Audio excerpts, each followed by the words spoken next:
Bonjour à toutes et à tous, nous nous retrouvons aujourd'hui pour apprendre ensemble à utiliser une clé de détermination pour identifier les différents genres de conifères. Bon, ça peut être un peu répétitif. Aiguille, caille, aiguille, caille, aiguille, caille. Vous verrez qu'une fois qu'on aura étudié les organes qui permettent de les différencier, tout sera clair. Alors ça c'était le cèdre, et ça c'était le sapin de Douglas. Ouais, c'est super clair. C'est lequel le cèdre déjà? L'objectif, identifier 20 genres, répartis dans 4 familles, et pour ça, on a un outil, la clé de détermination. L'utilisation d'une clé de détermination est simple. Premièrement, je récolte un échantillon.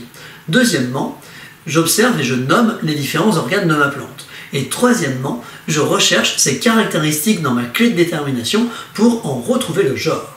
Ah, j'ai connu un Émile quand j'étais au lycée, et du jour au lendemain, il s'est mis à porter des jupes, à s'épiler les jambes.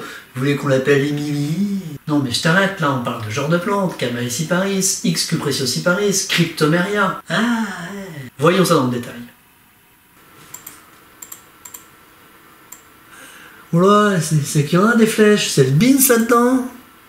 Bon bah écoutez, moi je vous laisse, hein. Bon courage. Non, je plaisante. Je vais déjà me décaler un peu, et puis je vous explique tout ça. Tout d'abord, comme vous l'avez compris tout à l'heure, c'est une histoire d'aiguilles et d'écailles. Vous avez les aiguilles en haut qui englobent toute une grande partie. En dessous, on a toutes les écailles qui est la deuxième grande catégorie de conifères. Et au milieu, on a une autre série de conifères un petit peu plus rares, qui ont des caractéristiques un peu plus atypiques. Ce qu'on va faire pour décrypter l'ensemble, on va commencer par s'intéresser sur tout ce qui est aiguille, conifères à aiguille. On va remonter chaque embranchement et le décrire. Ensuite, on s'intéressera à tout ce qui va être écaille. Pareil, on remonte les différents embranchements pour arriver jusqu'au genre des plantes. Et on terminera par ceux qui sont un petit peu atypiques. Allez, c'est parti pour les conifères à aiguille. Bon, là, je suis prêt. Pour la taille des aiguilles, j'ai pris du 4. Ça ira? Bon, pas tout à fait. Moi, ce qui m'intéresse, c'est les aiguilles végétales. Et dans cette catégorie, on a une première division, à savoir les conifères qui ont des aiguilles rétrécies à la base et qui n'enveloppent pas le ramule, et une deuxième grande catégorie de conifères dont les aiguilles sont non rétrécies à la base, disposées en arête de poisson, et par conséquent qui enveloppent le ramule. Alors je vous vois venir, vous allez me demander, qu'est-ce que le ramule ? Une ramule est une petite ramification de branche ou de tige d'un végétal qui a subi une métamorphose ayant pour conséquence un arrêt de croissance du rameau. Ok, faisons simple. Le ramule, en fait, c'est la branche la plus jeune du conifère. C'est celle sur laquelle va venir se greffer, comme vous pouvez le voir sur mon échantillon, les aiguilles. Hop, là je tire. En fait, j'arrache une aiguille du ramule qui se trouve être ici. Vraiment toute cette partie jeune, plus jeune de mon conifère sur laquelle vient s'accrocher les fameuses aiguilles. Le reste de la branche est une partie plus ancienne, qui est donc même maintenant dépourvue d'aiguilles, ou du moins qui en a beaucoup moins et en devenir plus du tout. Ensuite, j'ai 3 sous-embranchements qui vont m'amener à différents genres de conifères. Le premier va concerner tout ce qui va être pin. Les aiguilles de pin sont forcément groupées dans une gaine par 2, 3 ou 5. Donc dès l'instant que vous avez généralement des longues aiguilles et réunies dans une gaine, donc une gaine c'est simplement en quelque sorte le petit réceptacle qui va maintenir les aiguilles ensemble. Donc, si elles sont soit par 2, 3 ou 5, vous avez forcément affaire à un pin. Et autre point pour les reconnaître, on a une grosse pomme de pin, comme on l'appelle, et ce cône ne porte aucune bractée. On va voir un petit peu plus loin ce qu'est une bractée, et notamment sur l'exemple du sapin de Douglas qui en a de très significatives. Le deuxième sous-embranchement concerne les conifères qui ont des aiguilles solitaires disposées en rosette sur le rameau. Et celle-ci nous amène à 2 genres de plantes, les cèdres et le mélèze, l'arix. Donc le larix, il est caduc, très caractéristique, on a vraiment les petites rosettes d'aiguilles et il devient tout jaune à l'automne. Et le second, le cèdre, qui est persistant, donc j'en ai un échantillon ici, on retrouve exactement cette configuration, à savoir des aiguilles réunies en rosette, donc ça c'est une rosette de cèdre, réunie en une multitude d'aiguilles. Ce sont les 2 seuls, quasi, dans les plus communs, à avoir ce fonctionnement-là. Donc on les repère très très vite. Pour distinguer le larix du cèdre, On a aussi cet aspect beaucoup plus léger, fragile du mélèze. Oh là, je me sens faible. Oh, est-ce que je vais faire un mélèze? T'en fais pas pour moi, poursuis. Le mélèze va avoir des aiguilles beaucoup plus frêles, fines, parce que justement, tous les ans, au printemps, elles débourrent, elles se refont, donc elles sont toutes jeunes, alors que sur le cèdre, on va avoir des anciennes aiguilles qui vont rester, qui vont se renouveler au fur et à mesure, mais on n'a pas une perte complète et un renouvellement complet des aiguilles. Et le cèdre est plutôt bleuté, donc à savoir Cedrus atlantica, ou alors un peu plus vert, on est plutôt sur des cèdres du Liban, Libani, et on en a d'autres un peu plus jaunes avec des aiguilles plus allongées, qui sont les cèdres de l'Himalaya, donc les Cedrus deodara. Ce seront les trois principales espèces que vous allez rencontrer. Le troisième sous-embranchement concerne les conifères qui ont des aiguilles solitaires. Donc cette fois-ci, on n'est plus réunis par paire, par 3 ou par 5. Il n'est plus question de rosette, c'est simplement des aiguilles toutes seules. L'exemple que j'avais à l'instant sur le sapin de Douglas en est une. On est bien sur un conifère, comme je le disais tout à l'heure, qui a des aiguilles rétrécies à la base, qui n'enveloppe pas son ramule, aiguilles solitaires, on n'est pas en rosette, on n'est pas réunis par 2, 3 ou 5, donc on peut exclure tout ce qui va être les cèdres, tout ce qui va être pin, mélèze, on est bien sur une troisième catégorie. Donc celle-ci se redivise encore derrière. Vous avez une première division sur des cônes retombants et des aiguilles qui se détachent avec une languette d'écorce. Petite languette, viens que je te guette, viens que je te mette. Il s'agit du picéa ou épicéa en français. Ici, on voit la languette. Ça veut dire que sur l'épicéa, quand je vais détacher mon aiguille, une languette d'écorce va venir avec. Et elle sera vraiment très très visible, très marquée, comme sur l'illustration que vous avez là. S'il n'y a pas de languette, déjà, c'est pas un épicéa. C'est clair et net. Tous les épicéas, quand on détache proprement l'aiguille, mais en la tirant vers le bas, lentement vers le bas, on arrachera forcément une languette d'écorce avec. Et on a les fameux cônes retombants, caractéristiques des picéas, et le picéa de manière générale est un peu plus retombant en termes de conifères à aiguilles. La deuxième catégorie concerne des conifères qui sont cette fois-ci à cônes remontants et dont les aiguilles se détachent sans laisser de languette d'écorce. Et vous avez le schéma juste à côté où là ça fait même plutôt un petit point. Donc le picéa, on a une vraie languette, et le sapin, l'abies, on a vraiment qu'un point quand on enlève, quand on arrache une aiguille. Donc si vous avez le point abies, si vous avez la languette, picéa. Déjà, vous arrivez à distinguer ces deux genres-là très très facilement. Un exemple simple, sapin de Noël, picéa abies. Vous détachez une aiguille, vous avez une languette. Et le sapin qui coûte un petit peu plus cher, qui ne perd pas ses aiguilles une fois que vous arrivez dans la maison, c'est le sapin de Norman, donc Abies normaniana. Et celui-ci, effectivement, si on enlève une aiguille, eh ben, on a juste un point, on n'a pas de languette d'écorce. Et la troisième sous-catégorie concerne l'exemple que j'avais avec moi tout à l'heure, à savoir le sapin de Douglas. Et celui-ci a des bourgeons donc parallèles. Alors là, on peut en apercevoir un petit peu sur mon échantillon. Et je vous les montre à l'écran. Là, on voit deux bourgeons parallèles. Donc, c'est une des caractéristiques. Et une deuxième qui est très très significative, j'en ai avec moi. C'est le cône avec des bractées trilobées. Là, vous le voyez de près. Ce sont les petites bractées très significatives du sapin de Douglas, Pseudotsuga menziesii. Donc lui, rien que par ses cônes, il est reconnaissable à 100%. Donc si on refait un petit point rapide, les pins, on est forcément sur des aiguilles réunies par 2, 3 et 5. Les cèdres et les mélèzes, ils sont forcément réunis en rosette. Il y en a un qui est caduc, un qui est persistant. Le picéa, quand je détache, j'ai forcément une languette d'écorce. L'abies, quand je le détache, je n'ai qu'un point. Et le sapin de Douglas, quand j'en rencontre, je regarde au sol et j'ai forcément le cône avec les bractées trilobées ou alors les bourgeons parallèles. Et une certaine aussi odeur, quand on sent un petit peu le rameau, de citronnelle. Donc ceux-là, ils étaient encore assez faciles. Maintenant, on va aller vers les écailleux et là, ça se complique un peu. Première chose, on a une division, on va aller vers le bas hein, dans un premier temps, on reviendra vers le milieu ensuite qui englobe, on l'a dit, des conifères un peu rares, qui ont des caractéristiques particulières. On va déjà rester sur les basiques. Donc première division, on nous parle d'écailles opposées. Donc, les écailles opposées, je vous mets une petite image, hop, juste en dessous de moi, vous allez voir un petit zoom sur ce qu'on appelle des conifères à écailles opposées. Donc il s'agit de cette forme-là, un peu en chevron, à la manière des chevrons un petit peu Citroën. Ensuite, le rameau va prendre différentes formes. On va parler d'un rameau rond. Donc c'est-à-dire qu'il n'est pas plat, il y a des écailles sur toutes les faces. Un peu comme un tout petit tube. On a une deuxième catégorie où on parle de rameau plat et de ramule dans le même plan. Donc on va voir que par rapport à cet aspect de forme plus ou moins aplatie du rameau, de la ramule, eh ben on va pouvoir remonter jusqu'au genre. Alors commençons par les rameaux ronds. Je remonte vers le haut. Ramule à ramification spiralée.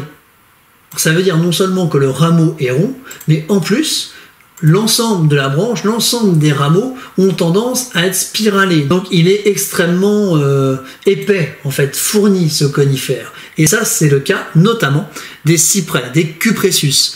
Ici, que vous avez en photo, avec un fruit assez important, le strobile, qui lui n'est absolument pas plat, mais bien au contraire, très très dense sur toutes ses faces. Et ce sera le cas également des juniperus, génévriers, mais eux, ils ont une autre caractéristique, ils sont piquants. Et ils sont à la fois écailles et aiguilles, ça va dépendre un peu des genres. Vous avez des genres où ce sera beaucoup plus écailleux, un Juniperus horizontalis par exemple, et vous avez des genres où ce sera davantage aiguille, Juniperus communis, qui porte des fruits noirs, comestibles d'ailleurs. Et de ce fait, le fruit du Juniperus n'est pas le même. Là, pour le Cupressus, je parlais de strobile, et pour tous les autres conifères à écailles, on parlera également de strobile. Là encore, j'imagine, vous vous demandez, qu'est-ce que le strobile? Le strobile, c'est l'infrutescence du conifère, son fruit quoi. Ah tu vois quand tu veux. Si nous remontons l'architecture de la clé de détermination pour revenir au rameau rond, on va prendre l'autre flèche. Les ramules disposées en hélice et aux fruits très rares. Ici, vous n'en avez qu'un seul, le X cupressociparis. Donc déjà X, hybride, on est sur une espèce qui est stérile en fait, qui ne peut pas se disséminer d'elle-même. Elle porte du coup très très peu de fruits, très très peu de strobile, fait très peu de pollen, et c'était plutôt un conifère qu'on a utilisé en haie pendant longtemps. Ceci dit, pour l'identifier, il a un rameau, des ramules assez érigés, assez droits, et pas tellement retombants. Et on va voir que l'autre genre qui est juste en dessous, à savoir les Chamaeciparis, eux sont justement beaucoup plus arrondis et arqués. Justement, remontons notre clé de détermination. On va revenir à la base, aux écailles opposées. Et là, on prend la direction des rameaux plats et ramules dans le même plan. Direction, les rameaux plats. Centre ici, résultat. Voilà, attends, je te suis. Commencer par l'écaille légèrement arrondie. Le Chamaeciparis. Donc le Chamaeciparis, c'est simple. C'est un conifère à écailles. Alors là, j'en ai un exemple, hop, qui est un Chamaeciparis lawsoniana, Elwoodi pour le cultivar, et lui il est sur un plan, c'est-à-dire qu'il est comme ça, vous voyez, hop, il va pas être complètement, il peut avoir des branches partout sur tous les plans, comme ce serait le cas d'un cyprès. Lui il est plat, hop, mais par contre, les tout petits ramules aux extrémités et les petites écailles, elles sont complètement arrondies. Elles sont pas plates. Elles sont pas tout à fait aplaties. Donc on a un rameau qui est plat, mais aux ramules arrondies, alors que le dernier genre qu'on a en bas de la clé de détermination, le Thuya, est plat sur toutes ses faces. À la fois autant rameau que ramule. Il n'est pas plus épais qu'une feuille de papier. Reprenons ensemble les différents éléments de différenciation. Pour le premier genre, à savoir les Juniperus génévriers, on a affaire à des conifères qui seront aiguilles-écailles et qui n'ont pas un strobile mais des petites baies noires.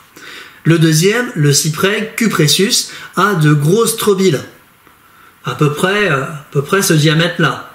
Ça va être assez important. Sur les autres, ça va pas être plus gros que mon ongle. Et encore, ce sera même plus petit sur certaines espèces. Et il a des branches sur toutes ses faces. Ça veut dire que les écailles sont arrondies, les ramules sont arrondies et forment des boules entre elles. Donc il est très très dense. Le X cupressociparis, lui, a des écailles arrondies mais une tige beaucoup plus droite. Le Chamaeciparis, lui, est plat, comme je le disais tout à l'heure, plat ici. Par contre, les écailles sont arrondies et le Thuya est plat sur toutes ses faces. Le rameau est plat et les écailles elles-mêmes sont plates. Donc avec ces principaux éléments sur les conifères à écailles, vous avez les clés pour reconnaître les principaux conifères que vous pouvez rencontrer la plupart du temps dans des jardins ou en vous baladant. Après, on a la série des conifères un petit peu particuliers, un peu rares, où là les clés de différenciation sont plus simples parce qu'ils sont eux-mêmes déjà très caractéristiques. Donc si je reprends un petit peu le découpage, au niveau des aiguilles pour des conifères un peu rares, on parlait des aiguilles non rétrécies à la base et disposées en arête de poisson. Et un des exemples les plus connus, ça va être l'if. Donc l'if qui est persistant, donc il est vert plutôt foncé sur le dessus et vert clair en dessous. Pour l'identifier, c'est assez simple, il est très souple, il est très doux, il a des aiguilles assez larges et qui enveloppent complètement son ramule qui disparaît à l'intérieur. Et on a les fruits, les petites arilles rouges. Là-dessus, je vous mets un lien à la fin de la vidéo de quelques vidéos YouTube où justement il est présenté cet arbre et on voit ses différents aspects. Au passage, il est entièrement toxique à une exception. Il n'y a que la partie rouge de l'arille qui entoure la partie noire qui est comestible. Sinon, tout le reste est du poison. Que ce soit les aiguilles, le cœur du fruit, l'écorce, les racines, tout est toxique.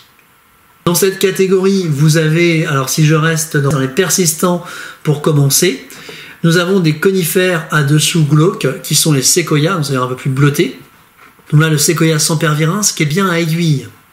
Chez les séquoias, il y en a deux entre guillemets, parce qu'on a le séquoia et le séquoia dindron.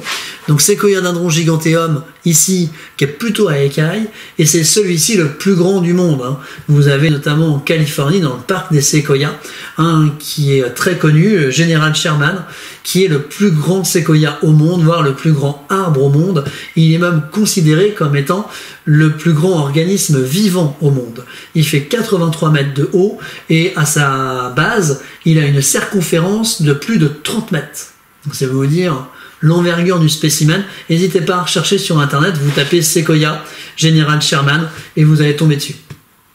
Autre genre, ici le Cryptomeria. Donc le Cryptomeria, au niveau de ses caractéristiques, on passe du coup sur la catégorie écailles. C'est-à-dire que les écailles, c'est Séquoia dindron et Cryptomeria. Mais Cryptomeria, vous l'avez ici, c'est des écailles quand même, alors ça va dépendre des espèces et des cultivars, mais qui peuvent être relativement allongées.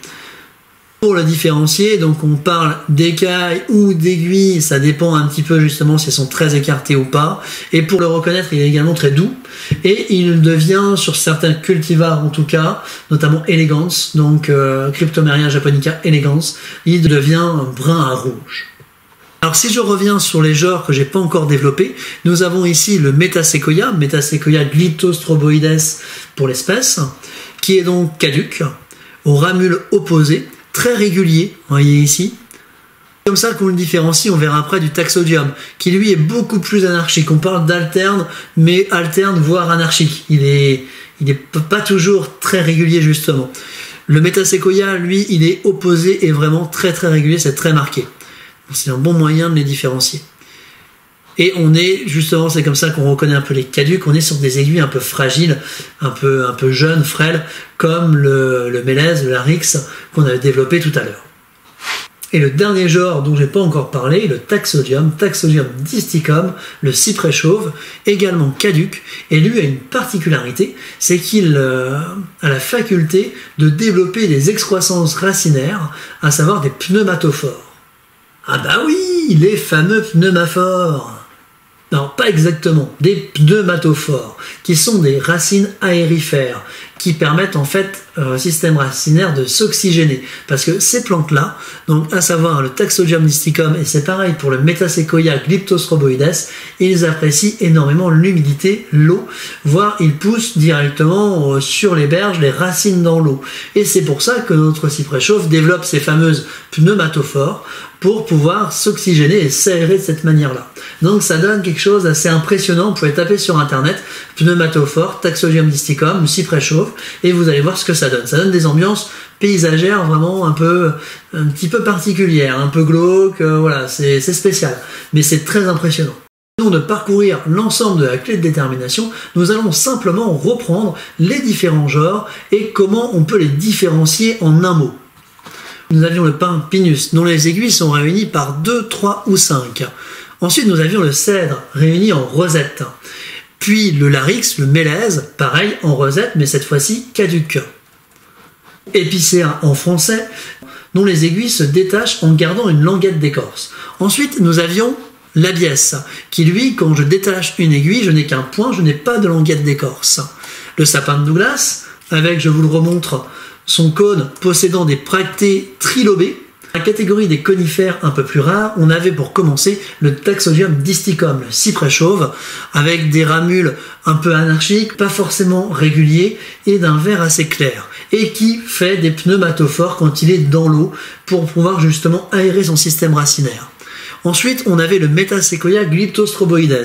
Celui-ci, on l'identifie, rameau opposé, net, très organisé, très régulier, mais aussi caduque, donc avec des aiguilles plutôt très jeunes, donc un peu plus fragiles.